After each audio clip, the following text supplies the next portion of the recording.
옆에 계신 분들 인사하겠습니다. 사랑합니다. 축복합니다. 네.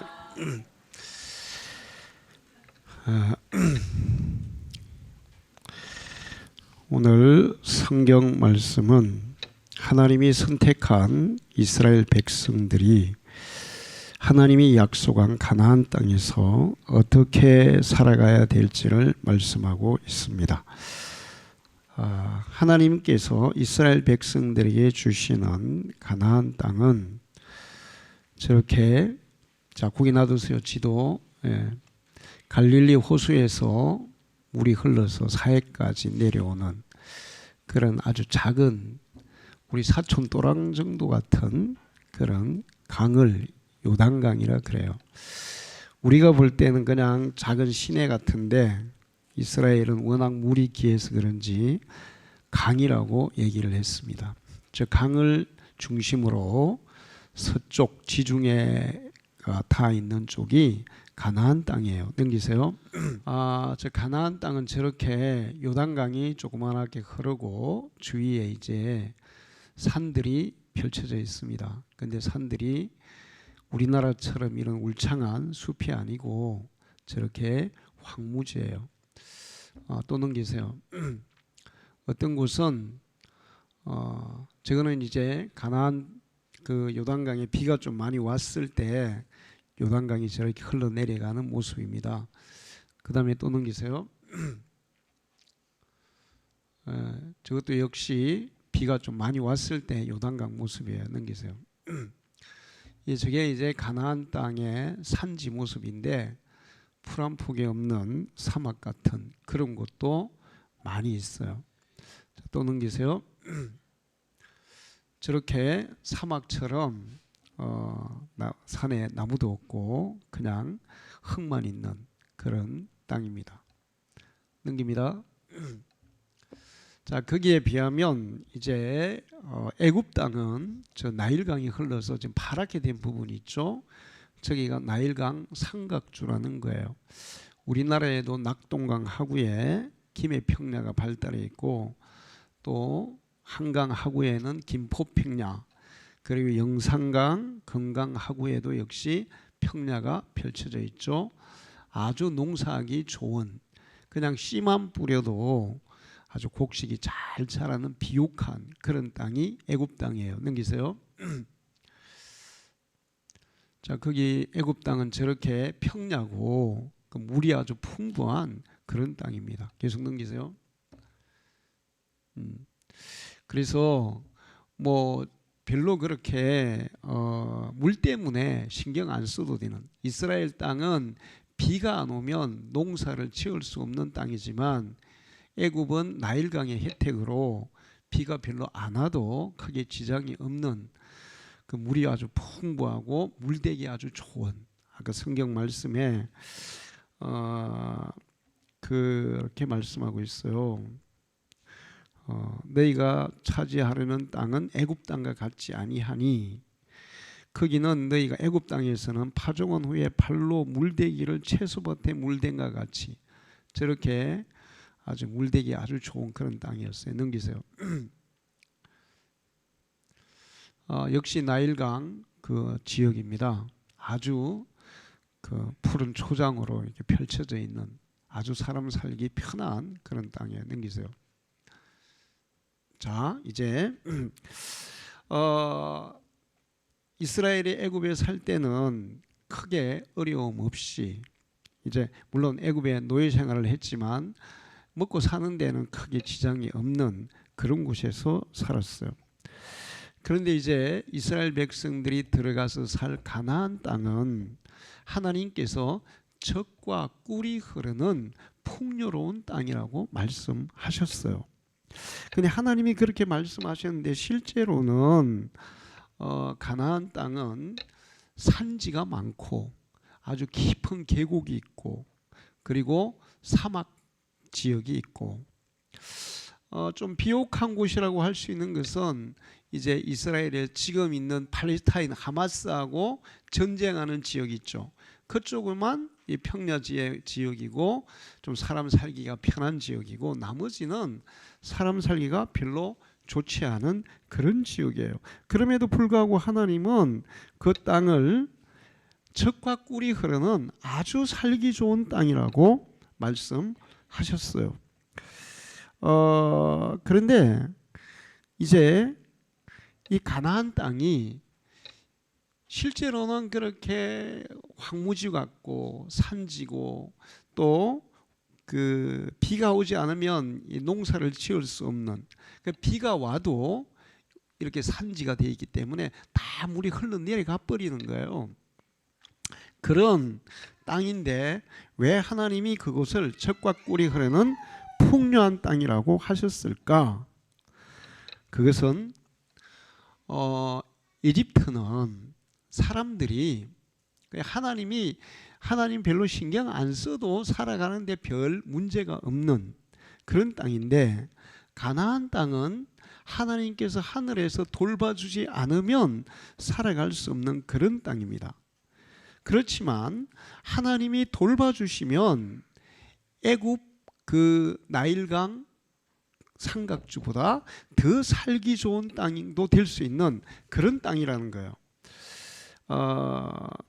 이 가나안 땅에는 하나님께서 때를 따라서 적당한 비를 내려주시고, 그 다음에 또 적당한 햇빛을 주시고, 하나님께서 돌봐주시면 아주 풍요로운 땅이 될 수도 있지만, 하나님이 돌봐주지 않으면 사람이 살기는 어려운 그런 땅이라는 것입니다. 자, 그런데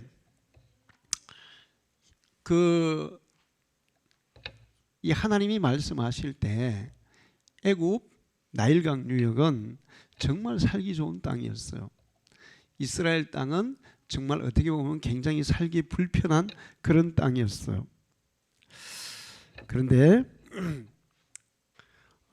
현재 그 애굽과 이제 가나안 땅을 비교해 보면 완전히 역전되어 있습니다. 한번 넘겨보세요.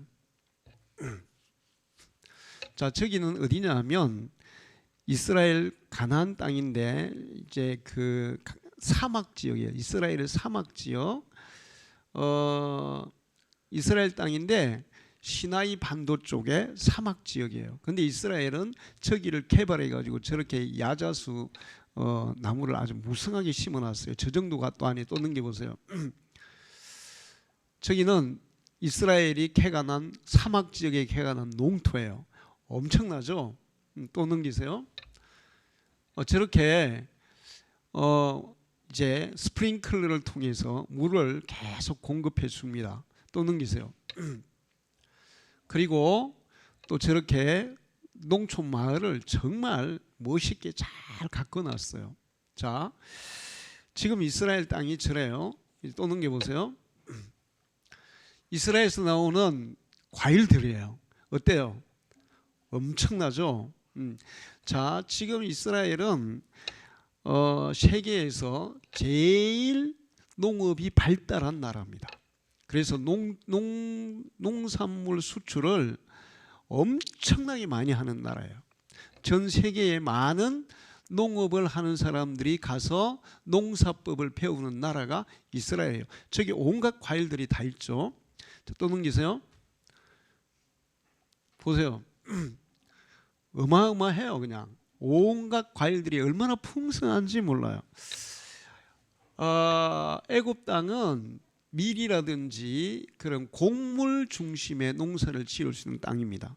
그런데 이스라엘은 곡물은 거의 다 수입을 해요. 그런데 저렇게 과일 종류, 이스라엘에서 제일 그 많이 나는 게 오렌지, 귤, 그다음에 저기 무화과, 그다음에 야자, 그다음에 저기 올리브, 포도 등등 아주 풍성한 그런 과일을 생산하고 농산물을 엄청나게 아주 좋은 농산물들을 지금 생산하고 있습니다. 또 넘기세요. 자, 저기는 어디냐 하면 바로 이 성경에서 말하는 그냥 발로 이렇게 고랑만 밟아도 물을 댈 수 있는 그런 나일강 삼각주, 살기 좋다고 얘기한 그런 애굽 땅이에요. 저기가 지금 애굽 땅이 저래요. 이스라엘하고 비교하면 어때요? 완전히 옛날 우리나라 조선시대보다 못한, 지금 현재 그래요. 또 넘기세요. 자, 과일도 굉장히 종류가 단순하고 굉장히 부실하죠. 자, 또 넘겨보세요. 또 있습니까? 됐습니다. 거기까지. 자, 이게 무슨 얘기냐 하면 이스라엘 백성들이 가서 살아야 할 가나안 땅은 실제적으로는 산지고 그 다음에 깊은 계곡도 있고 비가 안 오면 살 수 없는 그런 땅이었어요. 애굽은 그냥 발로 밟기만 해도 물이 그냥 넘치는, 그래서 아주 쉽게 농사 지을 수 있고 편하게 살 수 있는 그런 땅이었습니다. 그래서 노력에 비해서 애굽은 노력을 조금만 해도 소출이 엄청나게 많은 풍부한, 근데 가나안 땅은 열심히 노력해야 되고 열심히 가꿔야 되고, 그 다음에 더 중요한 것은 열심히 하나님께 기도해야 되고 하나님이 주셔야 살 수 있는 그런 땅이었다는 거예요. 그런데 이제 사람들은 우리의 환경이 안 좋고 어려우면 그러면 그것이 내 인생에 굉장히 손해라고 생각하는 경향이 있습니다. 우리나라는 삼천리 반도 뭐라 그래요? 금수강산 이렇게 얘기해요. 근데 농사 짓기가 좋은 땅입니까? 좀 그렇습니까? 산이 엄청나게 많아요. 70%가 산이에요. 물론 이제 농토가 있기는 하지만 요즘은 이제 그 농사 기술도 많이 발달하고 관계 시설 잘 돼 있어가 옛날에는 비가 좀 많이 오면 다 그냥 물에 잠겨버리고, 지금 북한이 그렇죠. 비가 안 오면 농사가 되지 않는 그런 땅이, 산지들이 그런 거예요. 그리고 계절도 사계절이 너무 뚜렷해서 그냥 여러분 보세요. 이게 따뜻한 그 열대지방, 이 따뜻한 데에 사는 사람들 부지런해요. 게을러요. 게을러죠. 게으를 수밖에. 근데 우리는 부지런하지 않으면 살아갈 수가 없는 그런 땅이에요. 좌우지간 그 다른 나라보다 훨씬 더 부지런히 열심히 일해야 살아갈 수 있는 그런 땅이에요. 뿐만 아니고 광물 자원도 넉넉하지가 않아요. 그래서 그 어느 나라보다 사람들이 열심히 수고하고 노력하고 일해야 살아갈 수 있는 그런 나라였어요. 그리고 역사적으로 전쟁도 너무 많이 겪어가지고 항상 피난 갈 보따리를 싸고 살아야 되는, 그 우리나라 사람들이 해외에 나가면 해외 사람들이 우리나라 사람 보면 뭐 얘기해요? 한국 사람 안 하고 뭐라 그래요? 빨리빨리 이렇게 얘기하죠. 빨리빨리, 계절이 계속 바뀌게 되면 빨리빨리 안 하면 안 되는 거예요. 전쟁이 나니까 빨리빨리 안 하면 안 되는 거예요. 여러 가지로 많이 환경적으로 열악한 나라가, 경치는 좋지만 살아가는 데는 그렇게 좋지 않은 나라가 우리나라예요. 그런데 그게 다 나쁜 게 아니라는 것입니다. 그렇기에 우리 남한은 끊임없이 노력하고 일하고 부지런히 살았어요. 세계 어느 나라 국민들보다도 더 열심히 일하고 바쁘게 일하고 또 더 열심히 공부하고, 이게 계속 이게 아이디어를 개발해야만 살 수 있기 때문에, 그래서 열심히 공부하고 열심히 일하고, OECD 국가 중에 제일 일을 많이 하는 나라가 우리나라죠. 그렇게 해야 살아갈 수 있는 나라예요. 거기다가 또 우리나라는 여러 가지 많은 그 열악한 환경이 있었기 때문에 하나님 앞에 기도도 열심히 해야 됐어요. 1960년, 70년, 80년, 이제 88 올림픽 이전까지 한국의 교회 성도들은 기도하는 자리가 항상 차고 넘쳤어요. 새벽 예배도 사람들이 꽉꽉 차고, 뭐 수요일 날 금요일 날 철야 기도회도 밤새도록 기도한 사람이 꽉꽉 차고, 그리고 또 많은 기도원이 있었는데 기도원마다 사람들이 그냥 넘쳐났습니다. 저기 그 최자실 기념 기도원이 있어요. 오살리. 거기는 한 번에 막 2만 명 들어갈 수 있는 예배당이 있는데 그 자리가 꽉 차가지고 그냥 복도까지도 꽉꽉 차는, 그렇게 열심히 기도하고 또 금식 기도도 그렇게 열심히 했어요. 그리고 밤마다 서울의 삼각산에 가보면 밤마다 기도하는 사람들이 그렇게 많았습니다. 그렇게 하나님 앞에 간절히 기도해야만 살 수 있는 나라가 우리나라예요. 그런데 그렇게 열심히 일하고 다른 나라보다 더 많이 일하고 또 열심히 공부하고 열심히 기도하고 그러다 보니까 우리나라는 전 세계에서 가장 빨리 그리고 가장 많이 성장하고 발전하는 나라가 된 줄로 믿습니다. 세계 1등 하는 것들이 너무 많아요. 이제는 문화까지 전 세계를 주름잡기 시작했어요. 가수들의 노래, 그리고 요즘은 뭐 심심찮게 세계 무슨 뭐 그 피아노 콩쿨 대회 이런 데서 1등 하는 애들이 많이 나오죠. 성악 세계 콩쿨에서도 1등 하는 애들이 많이 나오고 BTS부터 가수들이 막 세계의 막 시장을 주름잡고 있어요. 그리고는 아카데미 뭐 주연상들도 막 휩쓸고 이번에도 뭐 우리나라 그 상을 엄청 많이 받았죠. 자, 왜 그러면 우리나라가 이렇게 발전할 수 있었고 또 그 세계 역사에서 가장 정말 보기 드문 많은 그 어려운 세계 사람들이 본받으려고 하는 그런 나라가 될 수 있었느냐? 가나안 땅 같기 때문에 그런 거예요. 애굽처럼 별 노력 안 해도 발로만 밟아도 물 될 수 있고 언제나 사철 막 물이 철철 넘치고 기후 좋죠, 농토 좋죠, 물 좋죠. 그런 데는 발전이 안 되는 거예요. 보세요. 지금 영 발전이 전혀 안 돼 있잖아요. 옛날에 그때 그 이 성경을 기록했던 때보다 지금은 더 열악한 것 같아요. 내가 보니까. 그런데 가나안 땅은 노력하지 않으면, 일하지 않으면, 머리를 짜내지 않으면, 하나님 앞에 기도하지 않으면 살아갈 수 없는 그런 땅이었기 때문에 그렇게 노력하고 기도하고 일하고 그러다 보니까 이 그렇게 살기 어려운 사막 지역인 그런 곳을 캐가내서 옥토로 만들어 가지고 세계에서 농산물 수출을 거의 뭐 최고로 많이 하는 그런 나라가 됐다는 것입니다. 자, 이스라엘 백성들은 하나님이 선택한 백성들이었어요. 그래서 애굽 사람들하고 다르게 살아야 됐습니다. 지금 예수 믿는 사람들도 하나님이 선택한 백성들이라서 세상 사람들과는 다르게 살아야 돼요.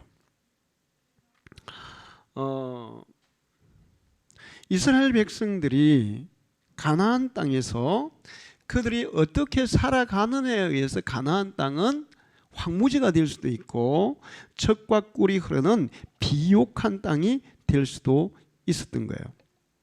하나님은 너희들이 내가 너희들에게 시키는 대로 하면 가나안 땅은 젖과 꿀이 흐르는 비옥한 아주 살기 좋은 땅이 될 것이라는 것을 이스라엘 백성들에게 말씀하신 거였습니다. 자, 요즘 옛날에 우리나라 속담은 개천에서 용난다, 미꾸라지 용된다 그런 말들이 있었어요. 요즘은 그런 말들이 이제 적용이 된다고 해요? 안 된다 그래요?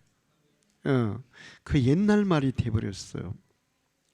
개천에서 용이 되거나 미꾸라지가 용되는 경우들을 찾아볼 수가 없어요. 왜 그런가 하면 사회가 완전히 이렇게 이제 계층이 나눠져 가지고 금수저들하고 흙수저들하고 이런 세계가 형성이 돼가지고 금수저인 사람들을 흙수저인 사람들이 뛰어넘는다는 것이 불가능한 그런 시대에 우리가 살고 있습니다. 금수저들은 비옥한 애굽에서 사는 사람과 같아요. 흙수저들은 열악한 가나안 땅에서 사는 사람들과 같아요. 상전벽해, 경천통지 뭐 이런 얘기들이 있어요. 그런데 이 얘기는 뭐냐면 하나님이 선택한 백성들이 하나님의 돌봐주심으로 이런 일들을 이룰 수가 있다는 것입니다. 무슨 얘기냐 하면 하나님이 우리의 삶에 개입하시면 미꾸라지가 용되는, 그리고 상전벽해, 뽕나무 그 바다가 뽕나무 밭으로 변하는 그런 상상을 초월하는 놀라운 역사들이 일어날 수 있다는 거예요. 이스라엘 백성들도 가나안 땅에 가서 살 때 하나님이 이스라엘 백성들의 삶에 개입할 때는 너무너무 풍요롭게 잘 살았습니다. 역대하 1장 15절을 보면 왕이 예루살렘에서 은금을 돌같이 흔하게 하고, 금과 은이 돌처럼 흔했다는 이스라엘 백성들에게. 여러분 요즘 금 비싸요, 싸요? 엄청나게 비싸죠. 근데 그게 돌처럼 흔했대. 거기다가 백향목을 평지에 뽕나무같이 많게 하였더라. 백향목, 이스라엘 땅에는 잘 없는 레바논에서 수입해야 되는 그런 수입산 원목이 그냥 들판에 뽕나무처럼 그렇게 많았다는 거예요. 그 얘기는 뭐냐 하면 그렇게 이스라엘이 부유했다는 거예요. 번성했다는 거예요. 정말 젖과 꿀이 흐르는 그런 땅이 됐다는 거예요. 열왕기상 10장 14절을 보면 솔로몬의 세금의 무게가 금 666달란트요. 제가 계산해 보니까 솔로몬이 1년에 세금으로 받아들이는 게 6천억 정도였어요. 지금하고 그때하고는 지금 이제 그 경제 규모가 다 다르죠. 자, 어제 그때는 정말 어마어마한 거였습니다. 풍요롭기 이를 데가 없었어요. 그것은 그때까지만 해도 솔로몬이 하나님과의 관계를 아주 잘 하고 있었습니다. 솔로몬이 하나님 앞에 일천번제를 드리고, 그리고 성전을 지어서 드리고, 성전을 지은 후에 하나님 앞에 번제를 드리는데 상상을 초월해요. 뭐 양이 10만 마리, 소가 몇만 마리, 1,000번제 정도가 아니야. 제가 생각해 보는데, 야, 10만 마리 이상의 양을 번제로 태워서 바치려면 도대체 얼마나 넓은 곳에서 얼마나 며칠 동안이나 했을까? 응? 그러면서 자기도 하나님을 잘 섬기고 이스라엘 백성들도 하나님을 잘 섬기도록 이끌었어요. 하나님과의 관계가 다윗부터 솔로몬의 이 중기까지 최고의 관계였습니다. 이스라엘 백성들은 하나님을 잘 경외하고 하나님을 예배하고 하나님의 말씀을 실천하고, 하나님은 이스라엘 백성들의 삶에 개입하셔서 그들에게 복을 내리시는, 그래서 정말 젖과 꿀이 흐르는 땅이라고 말씀하신 그것이 그대로 성취되는 그런 시대를 살았어요. 그런데 이 솔로몬과 하나님과의 관계가 삐끗하기 시작했습니다. 깨어지기 시작했어요. 그러면서 이스라엘은 몰락의 길을 걸어가기 시작해요. 젖과 꿀이 흐르는 땅, 우리의 삶이 하나님의 복으로 충만한 역사가 일어나는 그것은 하나님과 우리와의 관계가 어떠냐에 결정되는. 그러니까 흙수저가 금수저를 이기는 방법은 전능하신 하나님이 그들의 삶에 개입할 때 그런 역전의 역사가 일어나는 줄로 믿습니다. 우리 다니엘 기도회 때 큰 산아 내가 여호수아 앞에서 평지가 되리라 그런 얘기를 했죠. 우리가 넘어갈 수 없는 산, 요즘 금수저들은 흙수저가 넘어갈 수 없는 산과 같아요. 그런데 하나님이 개입하시면 그 큰 산과 같은 그것도 우리 앞에 평지가 되어서 우리가 살아가는데 유익한 그런 곳으로 변화되는 역사가 일어난다는 것입니다. 하나님의 선택받은 이스라엘 백성들은 하나님의 뜻대로 살아야 가나안 땅이 풍요로운 땅이 되는 거예요. 그리스도인들도 하나님께 선택받은 하나님의 백성이에요. 예수 믿는 사람들이 하나님의 뜻대로 살 때 그들의 삶이 번성하고 발전하고 성공하게 되는 줄로 믿습니다. 물론 예수 믿는 사람들이 그러면 하나님만 믿고 다른 거는 그냥 소홀히 해도 되냐? 근데 그거는 뭘 몰라서 그래요. 우리의 마음속에 진실한 믿음이 들어오면 정말 예수님을 나의 주님으로 믿고 하나님을 나의 아버지로 부르고 그러면서 우리 속에 참된 믿음을 가지면 그런 사람은 성실할 수밖에 없어요. 할렐루야. 부지런할 수밖에 없어요. 진실할 수밖에 없어요. 다른 사람보다 더 열심히 노력할 수밖에 없어요. 할렐루야. 제가 수많은 그리스도인들 간증들을 들어보면 다 그런 얘기를 합니다. 일반 사람들이 교회 다니는 사람들에게 무슨 얘기를 하냐? 나는 교회를 못 갈 것 같아. 왜?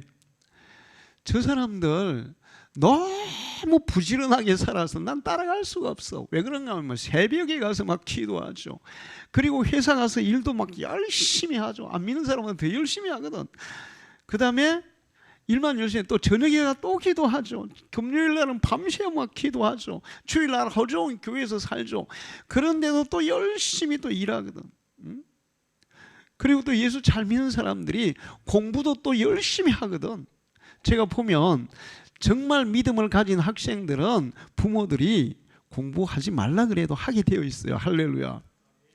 자, 무슨 얘기냐면 하나님이 우리 속에 오시고 우리의 삶에 개입하시면 하나님이 위로부터 내려주시는 축복도 있지만 우리 자신이 우리 자신을 개발하고 발전시키고 성장시키는 그런 일도 다른 사람보다 더 열심히 하게 되어 있다는 거예요. 할렐루야. 그러니 금수저하고 경쟁해도 이길 수 있는 그런 능력이 생긴다는 것입니다. 오늘 성경은 너희가 가나안 땅에 가서 살면 너희는 내가 말하는 대로 살아라. 그리하면 그 땅은 그렇게 쉽게 농사짓는 애굽 땅보다 훨씬 더 살기 좋은 땅으로 젖과 꿀이 흐르는 땅으로 변화될 것이다. 사실 세계의 그 현실 그리고 세계의 역사가 이 성경 말씀을 그대로 증명하고 있어요. 실제로 공산주의를 했던 많은 나라들이 농사가 안 되었습니다. 공산주의를 했던 나라들이 농사가 안 되었어요. 옥토가 비옥한 땅이었음에도 농사가 안 되었어요. 그런데 하나님을 잘 경외하는 나라들은 농사가 잘 됐다는 거예요. 실제로 지금 러시아도 그랬고 그 러시아에서 공산화됐던 동구권의 많은 나라들도 공산주의 할 때는 정말 먹고 살기 힘들었어요. 농사가 안 되는 거예요. 지금 북한도 마찬가지죠. 농사가 안 됩니다. 우리 남한은 농사가 얼마나 잘 되는지 몰라요. 별로 오늘 좀 흉년이다 그래도 그냥 우리나라 국민들이 1년 동안 먹는데 아무 지장 없는 그런 쌀을 생산하고 있어요. 할렐루야. 자, 무슨 얘기냐면 사람들이 살아가는데 특히 농사에 있어서는 인생 농사도 마찬가지고 사람의 수고와 노력만이 아니라 하나님이 하늘에서 복을 주시고 하늘에서 필요한 것들을 내려주셔야 잘 될 수 있다는 거예요. 그거를 증명하고 있어요. 그래서 너희가 가나안 땅에 들어가면 그 땅이 비가 오면 다 흘러내려 버리고 그 다음에 또 물도 별로 없는 그런 땅이지만 그러나 내가 너희가 나와의 관계를 잘하면 때를 따라서 계속 비를 내려주겠다. 그래서 흘러가도 문제 없다는 거예요. 지금 아까 봤죠. 이스라엘이 아까 그 농토 거기는 다 사막이에요. 사막. 원래 사막이었어요. 근데 사막에도 뭐만 대주면 농사가 잘 될까요? 물만 잘 공급하면. 온도는 따뜻하잖아. 그러니까 물만 잘 공급하면 농사가 잘 되게 돼요. 그 나일강 유역보다 더 농사가 잘 될 수도 있어요. 그러니까 너희가 가나안 땅에 가서 내가 시키는 대로만 잘하면 내가 때를 따라서 하늘에서 비를 내려줄 거다. 제가 저 위에 조그마한 텃밭을 하는 데 있잖아요. 놀라운 게 있더라고요. 그 비닐하우스를 해놨거든. 근데 작년에는 귀찮아서 여름에도 비닐하우스 놔뒀어요. 그냥 그 안에다가 고추도 심고 상추도 심고 심어봤어요. 가지도 심고 토마토도 심고. 그런데 비닐하우스 바깥에도 심어봤어요.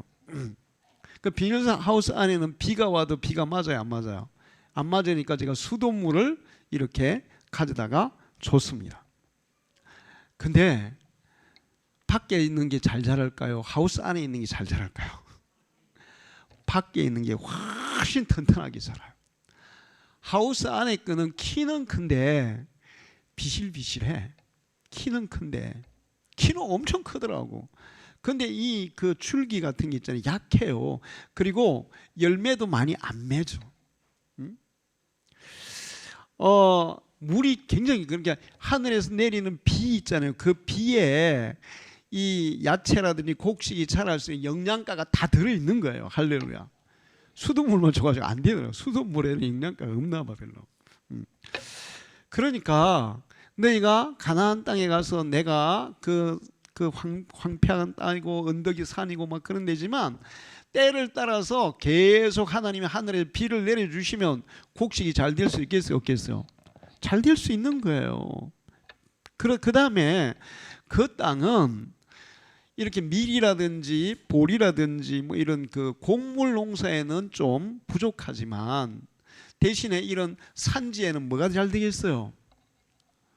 과일이 잘 되는 거예요. 과일이. 그래서 아까 그 과일 봤잖아요. 얼마나 풍성해요. 얼마나 많은 과일. 이스라엘은 그 과일 나무를 심어가지고 세계적으로 과일을 그렇게 많이 수출하고 있어요. 그러니까 그런 열악한 지역이라도 하나님이 때를 맞춰서 필요한 것들을 공급하시면 모든 여건이 좋은 것보다도 더 풍성한 결실을 거둘 수 있다는 거예요. 우리 인생에도 마찬가지예요. 우리가 비록 흙수저고 여러 가지 경쟁에서 정말 강남에 있는 아이들하고 경쟁에서 이기기 힘든 열악한 그런 가운데서 우리가 산다 할지라도 하나님이 우리를 공급하시고 하나님이 우리의 삶을 개입하시고 이끌어 가시면 충분히 그들을 이길 수 있는, 그들을 능가할 수 있는 그런 역사가 우리에게 일어날 줄 믿습니다. 그래서 하나님이 어떻게 하라고 말씀하셨냐 하면 너희는 내가 너에게 말하는 그 말을 순종하라, 그렇게 말씀해요. 그러면 너희가 가나안 땅을 차지하고 강성해질 것이다. 하나님의 말씀을 순종하라. 여러분은 어떠세요? 하나님의 말씀을 순종하는 사람들이 되기를 축원합니다. 항상 성경 말씀을 생각하고 뭘 결정할 때, 뭘 하려고 할 때 이게 하나님의 뜻이 맞냐, 맞지 않냐, 이런 것들을 기도하면서 하나님의 뜻을 찾아야 돼요. 그리고 성경 말씀에 비추어서 성경에는 이렇게 말씀하고 있지, 그러니까 내가 이렇게 하면 안 되고 성경이 말씀하는 대로 내가 해야지. 그러면서 따르게 되면 하나님께서 여러분을 강성하게 만드실 줄 믿습니다. 그리고 또 그렇게 말씀하고 있어요. 하나님을 잘 섬겨라.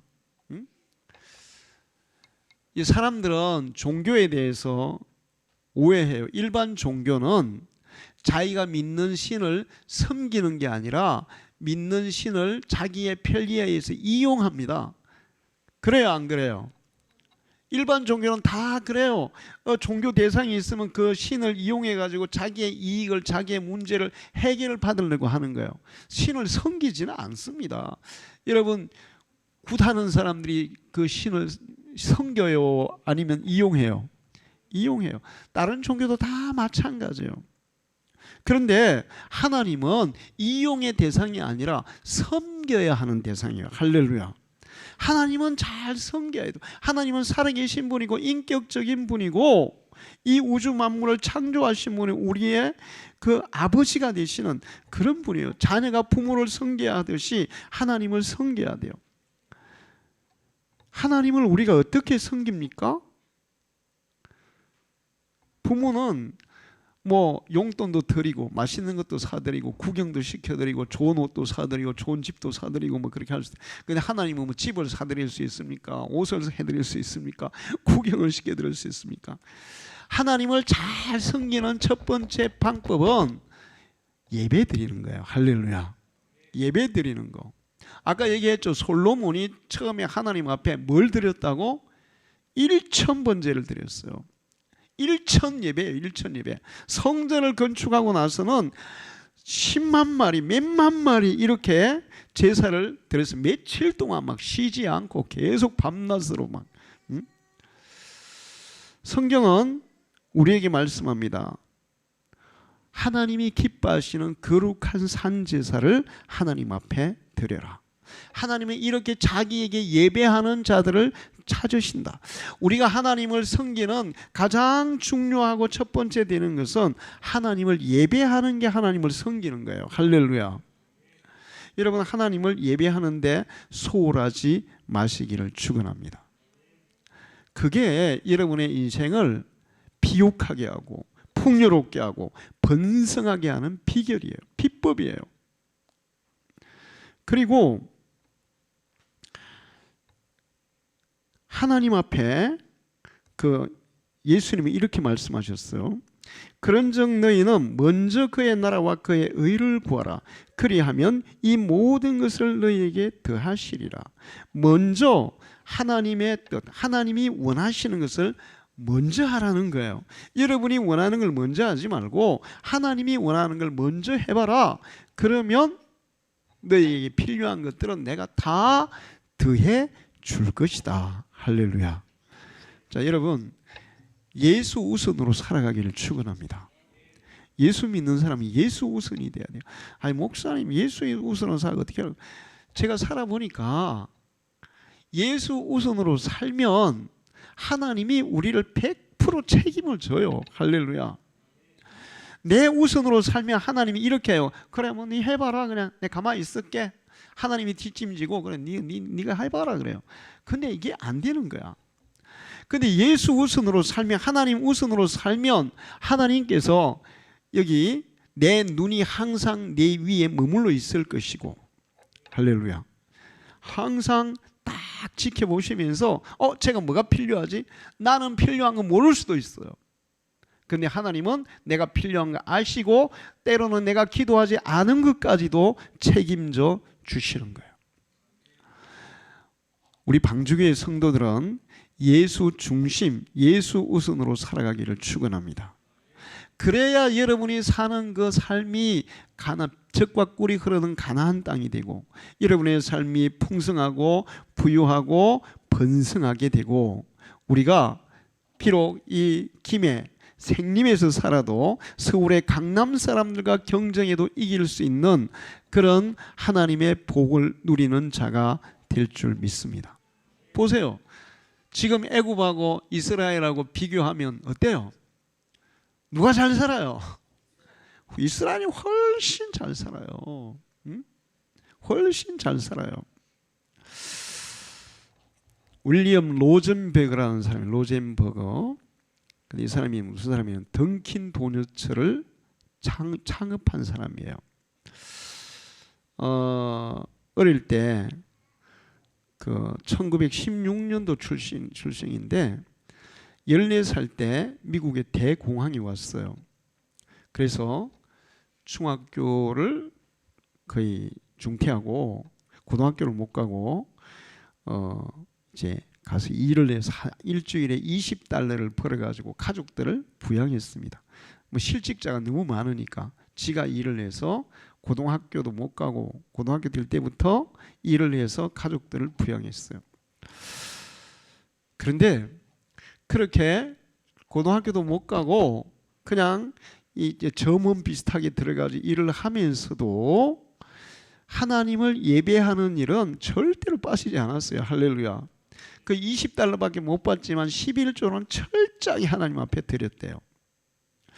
그렇게 해서 21살 때 작은 회사의 지배인이 된 거예요. 그 참 묘해요. 세계적인 그런 부자들, 하나님의 복 받은 사람들을 보면 아까 얘기했죠. 우리가 예수를 진실하게 믿으면 하나님 앞에 뭐 예배하거나 기도하거나 뭐 물질을 드리거나 이런 것도 잘 하지만 다른 사람보다 더 성실하다고. 할렐루야.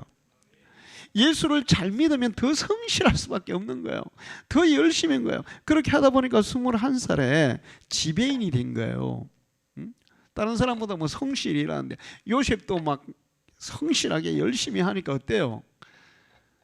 보디발 집에 총무하죠. 감옥 가서 총무하죠. 나중에 이집트의 국무총리 하잖아요. 그 젊은 나이에. 그만큼 사람들이 볼 때 아, 저 사람은 진짜 성실하고 저 사람한테 일 맡기면 뭐든지 다 할 수 있어. 신뢰하는 거예요. 예수를 진실하게 믿으면 우리가 하나님 우선으로 예수 우선으로 살면 우리도 그런 사람이 될 수밖에 없는 줄로 믿습니다. 자, 그리고 이제 30살이 됐을 때 모빌런치 스미스라는 작은 가게를 차렸어요. 작은 가게를 차려가지고 이제 커피도 팔고 빵도 팔고 그런 것을 시작했습니다. 그렇게 해서 만들어진 게 이제 던킨 도너츠예요. 여러분 던킨 도너츠 먹어봤죠? 고속 터미널이라 고속버스 거기 휴게소 열차 이런데 역 이런데 가면 던킨 도너츠가 다 있죠. 자, 세계적인 기업이 됐어요. 그분이 72살이 돼서 생일을 축하할 때 사람들에게 당신이 어떻게 이렇게 성공할 수 있었습니까? 이렇게 물었습니다. 그랬더니 이렇게 얘기했어요. 나는 몹시 어둡고 힘든 어린 시절을 보냈습니다. 그렇죠. 몹시 어둡고 힘든 어린 시절을 보냈습니다. 그리고 교육도 제대로 받지 못했습니다. 하지만 하나님께서 나의 동행자가 되셔서 늘 함께 제 짐을 져 주셨습니다. 할렐루야. 자기가 여러분 진짜 뭐 학교도 제대로 못 나오고 가진 것도 없고 흙수저 중에 흙수저잖아. 그런데 얼마나 인생의 짐이 무거웠겠어요. 자기가 혼자 지고 간 게 아니라 우리 주님이 하나님이 자기와 함께 자기의 짐을 져 주시더라는 거예요. 할렐루야. 하나님이 오늘 그렇게 사는 사람들, 믿음으로 사는 사람들의 짐을 져 주실 줄로 믿습니다.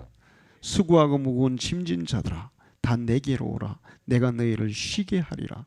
그 얘기는 예수님이 내가 지고 가는 짐을 대신 져 주겠다는 거예요. 할렐루야.